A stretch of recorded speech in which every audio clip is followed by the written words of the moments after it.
Hello students, good morning all of you. देखिए, last video class में मैंने आपसे निर्गुण भक्ति संतों के बारे में बात की थी। ठीक है, नेक्स्ट मैं आपसे बात करने जा रहा हूं सगुण भक्ति संत। ठीक है, सगुण भक्ति संत वो भक्ति संत हैं जो मूर्ति पूजा में विश्वास करते हैं, मोक्ष प्राप्ति हेतु मूर्ति पूजा में विश्वास रखते हैं। देखो, सबसे पहले ये जो भक्ति धारा है, भक्ति जो से मोक्ष प्राप्ति की जो धारा है, इसकी शुरुआत दक्षिणी भारत में हुई। ठीक है, दक्षिणी भारत से इस वैष्णव भक्ति को उत्तरी भारत में लाने का श्रेय जो दिया जाता है वो गुरु रामानंद को दिया जाता है। किसको दिया जाता है? रामानंद को। और रामानंद के शिष्य हुए हैं संत धन्ना, पीपा, रैदास, कबीर। ये किसके शिष्य हुए हैं? रामानंद जी के शिष्य हुए हैं। ठीक है, रामानंद के शिष्यों में से ही एक शिष्य हम पढ़ते हैं संत धन्ना जी। तो देखो, आगे मैं सगुण भक्ति संतों की आपसे बात कर रहा हूं। सगुण भक्ति संतों में सबसे पहले देखते हैं हम संत धन्ना जी। देखो, संत धन्ना जी जो है, इनका जन्म धुवन गांव टोंक में एक जाट परिवार में हुआ। जाट परिवार में हुआ। ठीक है, नेक्स्ट मैं बात करता हूं, यह है गुरु रामानंद के शिष्य थे।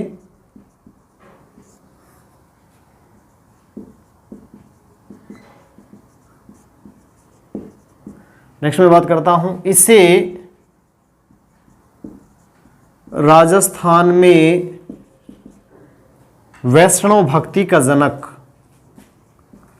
वैष्णव भक्ति का जनक या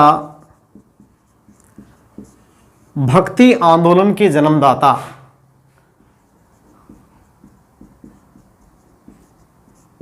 भक्ति आंदोलन के जन्मदाता भी कहा जाता है, क्योंकि इन्होंने ही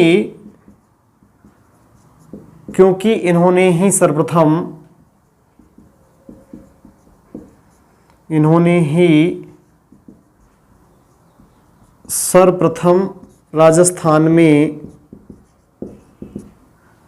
भक्ति आंदोलन की शुरुआत की।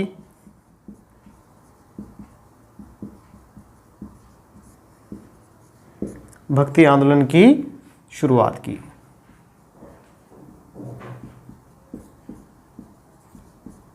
ठीक है, और इनका प्रमुख मंदिर जो है, प्रमुख मंदिर कहां स्थित है? धुवन गांव टोंक में स्थित है। धुवन गांव टोंक। ठीक है भाई, तो इस प्रकार से देखिए, संत धन्ना जी जो है, जन्म एक जाट परिवार में हुआ, धुवन गांव टोंक में। गुरु रामानंद के शिष्य थे। मैंने कहा, देखो, एक नोट डाल के मैं यहां लिख भी सकता हूं, रामानंद को उत्तर भारत में भक्ति आंदोलन का जनक, भक्ति आंदोलन का जनक कहा जाता है।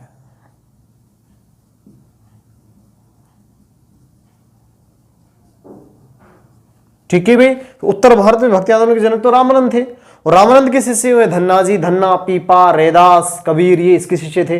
ठीक है, और इनमें से देखो, राजस्थान में वैष्णव भक्ति का जनक या भक्ति आंदोलन के जन्मदाता कहलाए कौन? संत धन्ना जी, क्योंकि इन्होंने सबसे पहले राजस्थान में भक्ति आंदोलन की क्या की? शुरुआत की। और इनका जो प्रमुख मंदिर स्थित है, धुवन गांव टोंक में स्थित है। तो ये हुए कौन? संत धन्ना जी। नेक्स्ट में बात करता हूं, संत धन्ना जी के बाद रामानंद के अगले शिष्य संत पीपा जी। संत पीपा जी, देखो, संत पीपा जी जो है, इनका जन्म 1425 ईस्वी में गागरोन के खींची राजवंश में हुआ। गागरोन के खींची राजवंश में हुआ। खींची राजवंश में हुआ। ठीक है, यह खींची राजपूत थे।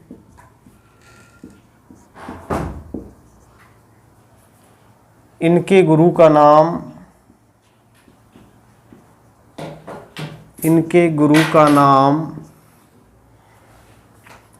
रामानंद था। देखो, रामानंद के प्रभाव में आकर के ही ये रामानंद की शरण में गए और रामानंद जी से इन्होंने दीक्षा ग्रहण की। रामानंद जी ने कहा कि देखिए भाई, आप भक्ति की धारा जो है वो खुद भी पीजिएगा, ठीक है, और भक्ति की धारा का रस खुद भी पीजिएगा और दूसरों को भी पिलाइएगा, तभी इनका नाम, वास्तविक नाम तो प्रताप सिंह था। वास्तविक नाम तो क्या था? प्रताप सिंह था। लेकिन भाई भक्ति का रस खुद ने भी पिया, दूसरों को भी पिलाया, इसलिए नाम बदलकर हो गया पी पाजी। ठीक है, पी का मतलब खुद पीना, पाजी मतलब पिलाना। वास्तविक नाम प्रताप सिंह। ठीक है, और गुरु रामानंद ने ही इनका नाम बदलकर क्या रख दिया? पीपाजी रख दिया। देखो, दर्जी समुदाय के लोग, दर्जी समुदाय का व्यवसाय अपनाए जाने के कारण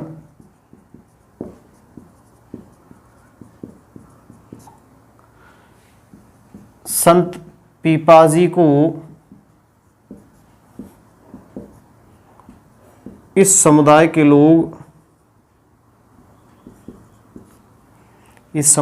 लोग अपना आराध्य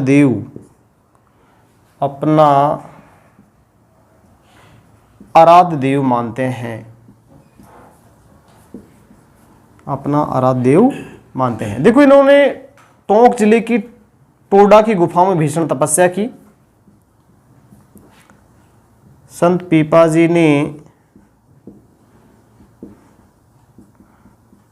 टोंक जिले में स्थित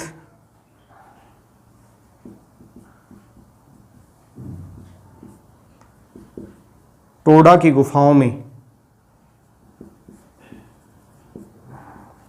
गुफाओं में भीषण तपस्या की।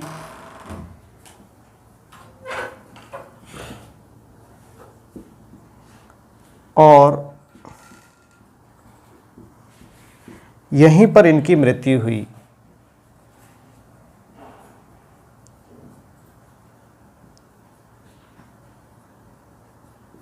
ठीक है,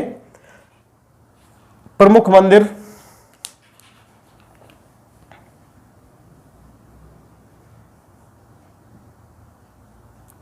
समदड़ी गांव बाड़मेर, एक है गागरोन झालावाड़। ठीक है भाई, तो ये हुए कौन? संत पीपाजी। 1425 ईस्वी में गागरोन की खींची राजवंश में इनका जन्म हुआ। खींची राजपूत थे, अपना संपूर्ण साम्राज्य त्याग दिया, गुरु रामानंद के शिष्य बने। वास्तविक नाम प्रताप सिंह था, रामानंद जी ने ही नाम बदलकर पीपाजी रखा। दर्जी समुदाय का व्यवसाय, सही मायने में इन्होंने दर्जी का पैसा अपनाया, व्यवसाय अपनाया, और इसी वजह से दर्जी समुदाय के लोग इसे अपना आराध्य देव के रूप में पूजते हैं, मानते हैं। टोंक जिले में स्थित टोडा की गुफाओं में इन्होंने भीषण तपस्या की, यहीं पर इनकी क्या हो गई? मृत्यु हो गई। प्रमुख मंदिर समदड़ी गांव बाड़मेर और गागरोन झालावाड़ में स्थित है। तो ये कौन हुए? संत पीपाजी। रामानंद के अगले शिष्य हैं संत रैदास। संत रैदास जो है, इनका जन्म काशी यूपी में हुआ। ठीक है, इनके गुरु का नाम भी क्या था? रामानंद ही था। बेसिकली मीराबाई, भक्त कवित्री मीराबाई। ठीक है, मीराबाई भी देखो, अगर देखते हैं तो सगुण भक्ति धारा से जुड़ी हुई थी। यहां मैं बात कर रहा हूं, अगले जो लोक संत हैं, संत रैदास। देखो इनका जन्म जो है काशी यूपी में हुआ। गुरु का नाम क्या था? रामानंद था। ठीक है, इन्होंने चित्तौड़गढ़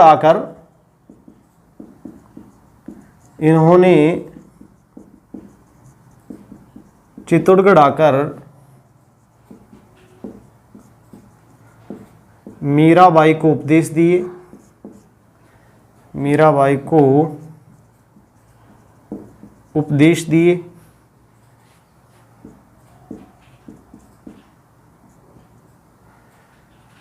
नेक्स्ट, संत रैदास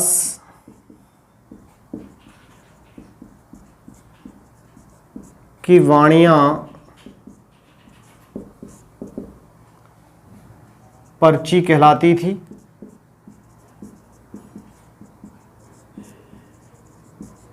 लास्ट, इनकी छतरी चित्तौड़गढ़ दुर्ग में स्थित है। चित्तौड़गढ़ दुर्ग में स्थित है। तो देखो रामानंद के 3 शिष्य हुए, संत धन्ना, पीपा और रैदास। हालांकि रैदास का ज्यादा संबंध नहीं रहा, चूंकि मीराबाई के गुरु रहे हैं, मीराबाई को उपदेश दिया है, इसलिए हम इसको पढ़ लेते हैं। तो इस प्रकार से संत धन्ना, पीपा और रैदास। ठीक है, आगे मैं आपसे 1-2 छोटे छोटे संतों के बारे में और बात कर लेता हूं। संत लालगिरी। संत लालगिरी जो है, इनका जन्म चूरू में हुआ। जन्म कहाँ हुआ? चूरू में हुआ। ठीक है, देखो इन्होंने जाति पाति के भेदभाव की समाप्ति पर बल दिया।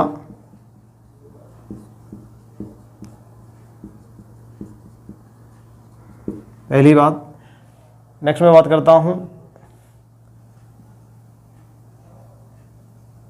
संत लालगिरी के प्रतीक के रूप में इसके मंदिर में लाल पत्थर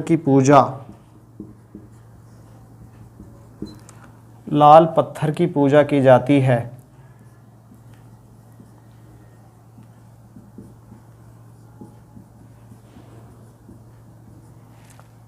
नेक्स्ट, इन्होंने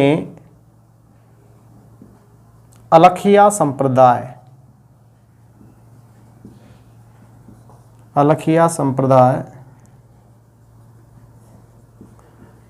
की स्थापना की।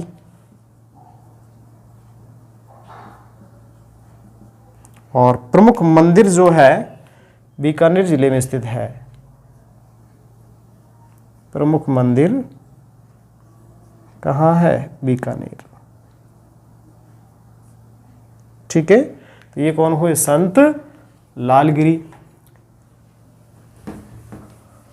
उसके बाद देखो आगे एक और लोक संत हुए हैं, संत नवलदास जी। नेक्स्ट मैं लिख देता हूं, अगले लोक संत हैं संत नवलदास जी। इनका जन्म जो है नागौर में हुआ। जन्म नागौर। प्रमुख मंदिर कहाँ है? जोधपुर में स्थित है।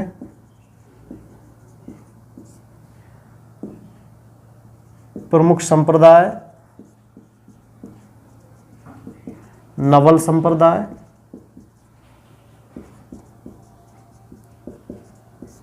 और प्रमुख ग्रंथ नवलेश्वर अनुभववाणी।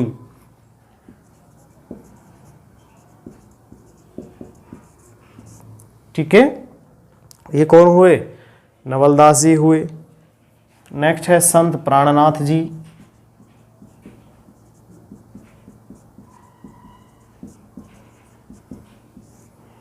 संत प्राणनाथ जी जो है, इनका जन्म जो है,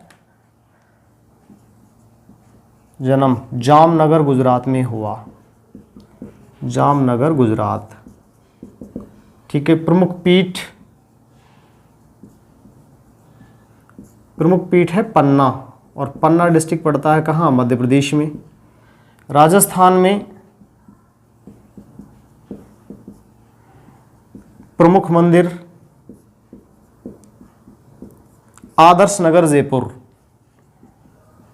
आदर्श नगर जयपुर में स्थित है। इन्होंने परिणामी संप्रदाय की स्थापना की, इन्होंने परिणामी संप्रदाय की स्थापना की, और प्रमुख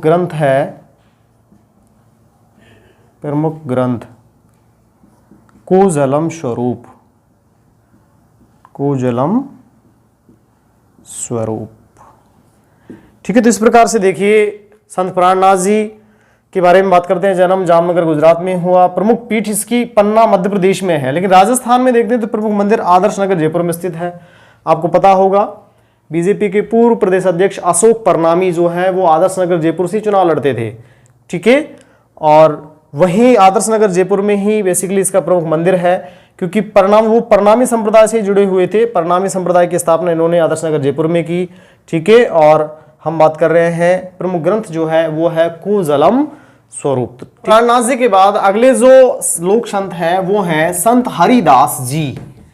नेक्स्ट में बात कर रहा हूं आपसे, अगले जो लोक संत है वो हैं संत हरिदास जी।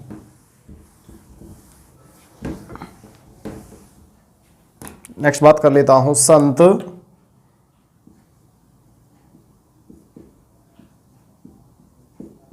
हरिदास जी। देखो संत हरिदास जी जो है, इनका जन्म कापड़ोद गांव नागौर में हुआ। बचपन का नाम हरि सिंह था,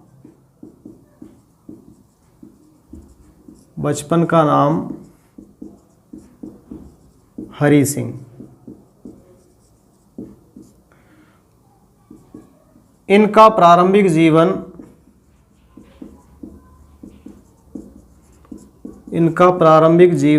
डाकू के रूप में व्यतीत हुआ, प्रारंभिक जीवन डाकू के रूप में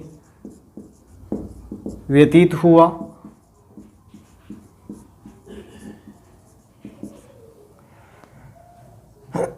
नेक्स्ट में बात करता हूं, इन्होंने निरंजनी संप्रदाय की स्थापना की, निरंजनी संप्रदाय की स्थापना की।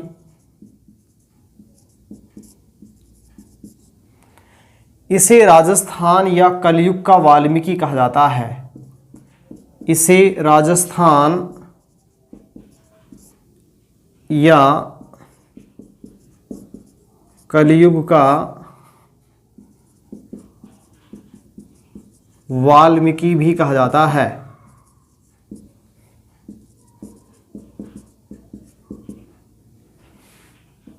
और प्रमुख मंदिर की बात करता हूं, प्रमुख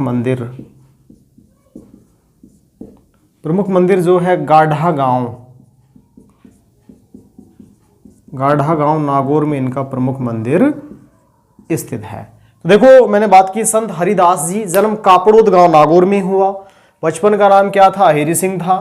प्रारंभिक जो जीवन है डाकू के रूप में व्यतीत हुआ। इन्होंने निरंजनी संप्रदाय की क्या की? स्थापना की। इसे राजस्थान या कलयुग का वाल्मीकि कहा जाता है और इनका प्रमुख मंदिर गाढ़ा गांव नागौर में स्थित है। ठीक है, आगे मैं बात करता हूं अगले जो लोक संत है वो है भक्त कवि दुर्लभ। भक्त कवि दुर्लभ, इनका जन्म डूंगरपुर में हुआ। जन्म कहां हुआ? डूंगरपुर। और कार्य क्षेत्र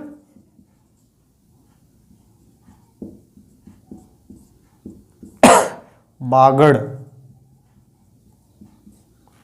बागड़ क्षेत्र मतलब डूंगरपुर बांसवाड़ा। नेक्स्ट मैं लिख सकता हूं इसके बारे में, यह है कृष्ण भक्त होने के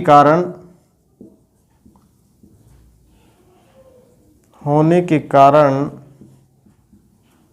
राजस्थान ऑब्लिक बागड़, राजस्थान या बागड़ के नरसिंह कहलाते हैं। ठीक है भाई, तो भक्त कवि दुर्लभ की बात करता हूं। जन्म डूंगरपुर में हुआ, कार्य क्षेत्र बागड़ क्षेत्र था, और ये कृष्ण भक्त होने के कारण राजस्थान के नरसिंह या बागड़ के नरसिंह अवतार हुए हैं भगवान विष्णु के। ठीक है, तो राजस्थान के या बागड़ के नरसिंह कहलाते हैं कौन? भक्त कवि दुर्लभ। नेक्स्ट मैं बात करता हूं, अगले लोक संत है संत मावजी। नेक्स्ट बात करता हूं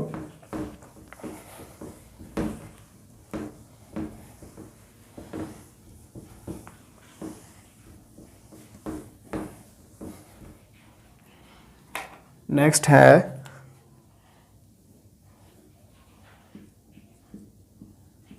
संत मावजी।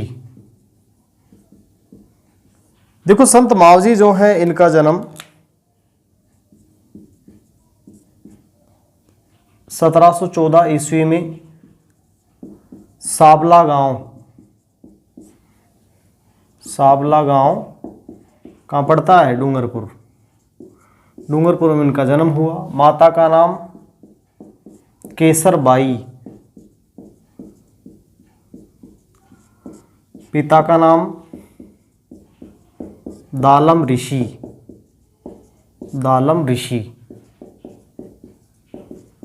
ठीक है, इन्होंने 1727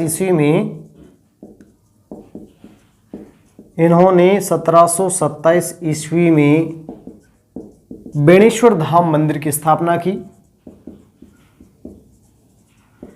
बेणेश्वर धाम मंदिर की स्थापना की।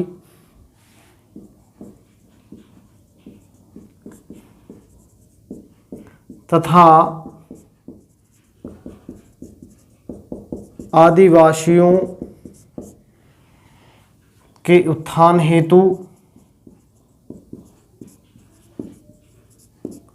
लसाड़िया किसान आंदोलन चलाया। लसाड़िया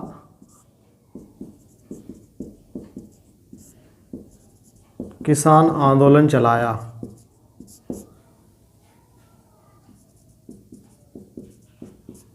तो देखो दोनों काम किए, मतलब मूर्ति पूजा में विश्वास रखते थे और सामाजिक सेवा में विश्वास रखते थे।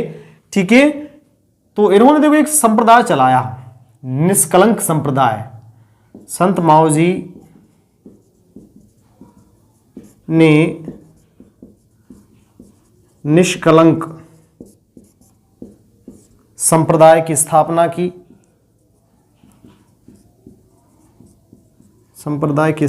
की। जिसमें सगुण एवं निर्गुण, सगुण का मतलब मूर्ति पूजा में विश्वास और निर्गुण का मतलब मूर्ति पूजा में विश्वास नहीं, सगुण एवं निर्गुण भक्ति धारा का समावेश था। भक्ति धारा का समावेश था। ठीक है, संत मावजी की वाणियां चोपड़ा कहलाती थी। संत मावजी की वाणियां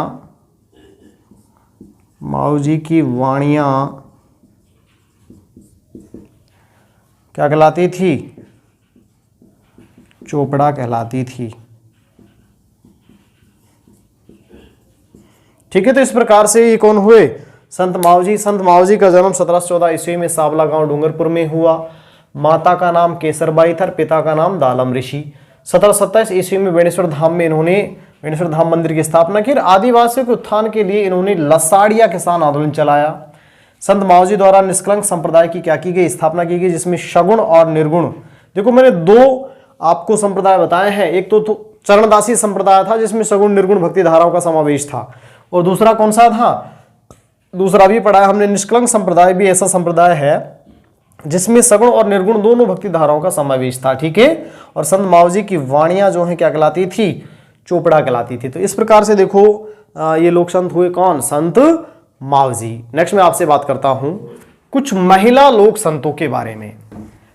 तो नेक्स्ट में बात कर लेता हूं कुछ महिला लोक संत हैं, और महिला लोक संतों में सबसे प्रमुख जो महिला लोक संत है वो है भक्त शिरोमणि मीराबाई। तो नेक्स्ट में बात कर लेता हूं किसके बारे में? भक्त शिरोमणि मीराबाई के बारे में। देखो भक्त शिरोमणि मीराबाई जो है, इनका जन्म जो है कुड़की गांव में हुआ। कहां हुआ? कुड़की गांव। तो मैं बात कर लेता हूं नेक्स्ट महिला लोक संत, और महिला लोक संतों में सबसे पहले मैं बात कर रहा हूं किसके बारे में? भक्त शिरोमणि मीराबाई।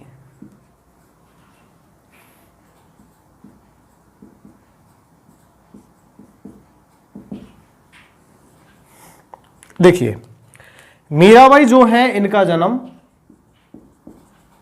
1498 ईस्वी में कुड़की गांव वर्तमान पाली में पड़ता है, और उस समय पड़ता था मेड़ता रियासत,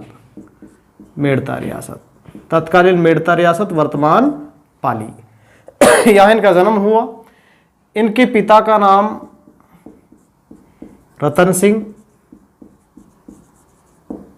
माता का नाम कुंवरीबाई, और इनके बचपन का नाम, मीराबाई के बचपन का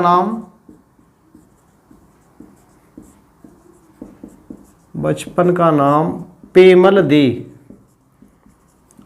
दे। ठीक है भाई, ऐसा माना जाता है कि इनकी माताजी का बचपन में देहांत हो गया था जब ये छोटी थी उस समय, तो अपने दादा दादी जी के पास मोस्टली रहा करती थी। एक बार इनके घर के बाहर से एक बारात जा रही थी, तो इसने अपनी दादी जी से पूछा कि भाई आगे आगे दूल्हे के बारे में कि ये कौन है। तो इसकी दादी जी ने कहा ये दूल्हा है। तो ये अपनी दादी जी से जिद करने लगी कि मेरा दूल्हा कौन है। ठीक है, तो दादी जी ने कहा कि तेरा दूल्हा कोई नहीं है। लेकिन नहीं, जब ज्यादा जिद किया गया तो पास में एक मंदिर था भगवान श्री कृष्ण का, तो दादी जी ने कह दिया कि ये देखो सामने जो मंदिर में मूर्ति है ना, ये तेरा दूल्हा है। तो तभी से ये भगवान श्री कृष्ण को अपना पतिदेव मानने लगी और उनकी पूजा करने लगी। इसे राजस्थान की राधा भी कहा जाता है, इसे राजस्थान की राधा भी कहा जाता है। 1516 ईस्वी में इनका विवाह मेवाड़ के राजकुमार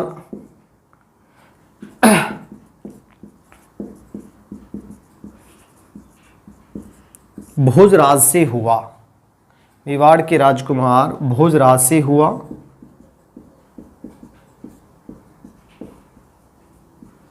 परंतु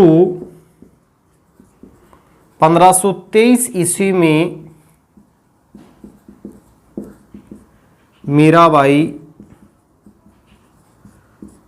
विधवा हो गई।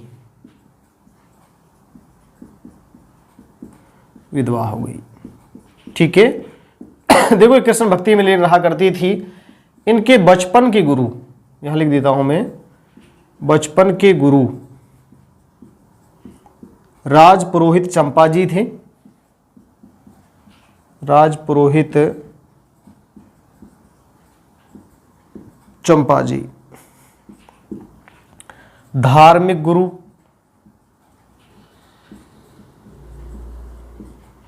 धार्मिक गुरु थे गजाधर गोड़। क्या नाम था? गजाधर गोड़, ये इनके धार्मिक गुरु थे। विवाह के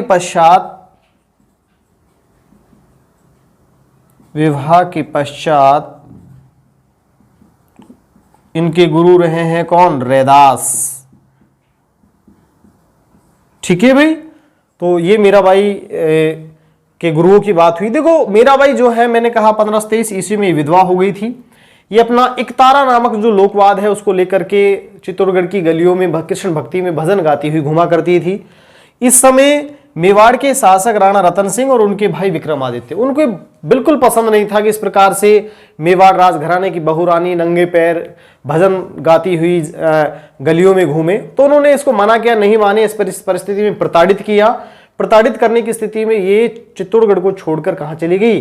वृंदावन चली गई। तो नेक्स्ट मैं बात कर रहा हूं मीराबाई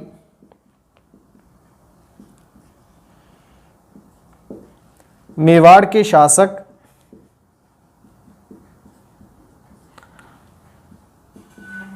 राणा रतन सिंह और विक्रमादित्य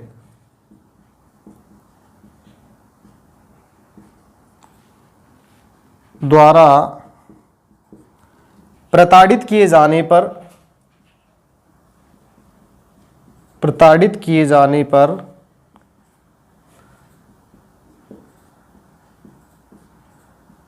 मेवाड़ छोड़कर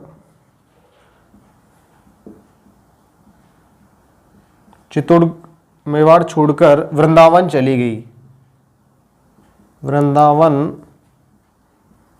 चली गई। ठीक है। देखो आगे मैं बात करता हूं। इन्होंने वृंदावन में दास दासी संप्रदाय, दास दासी तथा मीरा दासी संप्रदाय की स्थापना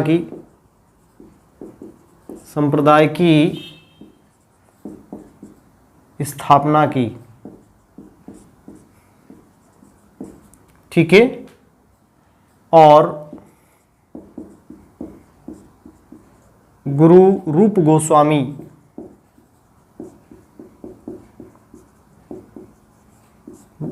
गोस्वामी के नेतृत्व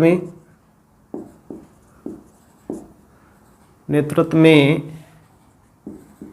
कृष्ण भक्ति की। देखो जब मेवाड़ के शासक महाराणा उदय सिंह बने तो महाराणा उदय सिंह ने एक दल भेजा, सूरदास चंपावत के नेतृत्व में एक दल भेजा वृंदावन की भाई आप मीराबाई जो कि मेवाड़ राजघराने की बहुरानी है उनको मनाकर वापस मेवाड़ लेके आइएगा। ठीक है, लेकिन वो सक्सेस नहीं हो सके। तो नेक्स्ट मैं कह सकता हूं राणा उदय सिंह ने मीराबाई को वापस मेवाड़ लाने हेतु सूरदास चंपावत के नेतृत्व में एक दल वृंदावन भेजा,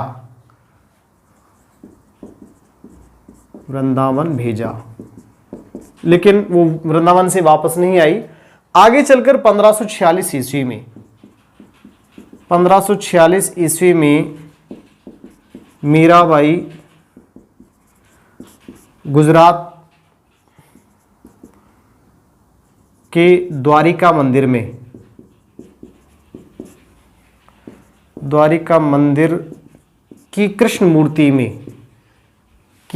मूर्ति में जीवित ही समा गई। ऐसा मानते हैं कि भाई जीवित ही इसने कृष्ण मूर्ति में एंट्री कर ली। ठीक है, जहां इसकी जहां इसकी साड़ी के पल्लू की पूजा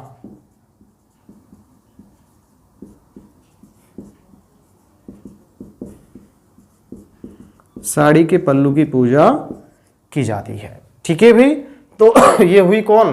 भक्त शिरोमणि मीराबाई। रचित ग्रंथ,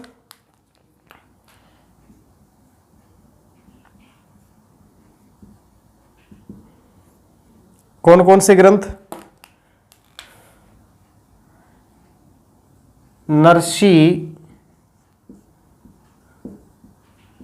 मेहतानी हुंडी,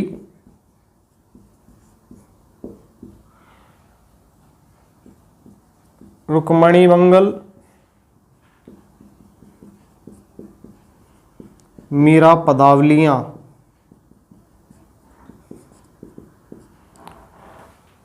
ठीक है, ये इनके द्वारा कुछ ग्रंथ लिखे गए।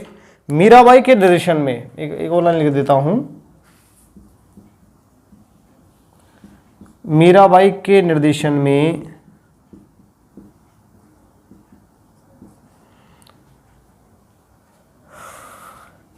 रत्ना खाती द्वारा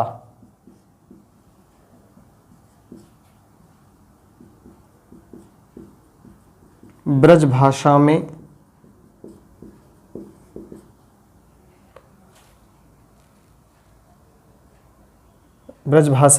नरसी जीरो मायरो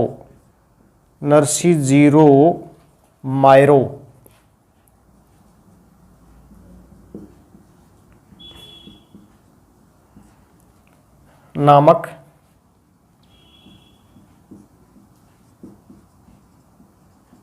गीत की रचना की गई, ग्रंथ की रचना की गई।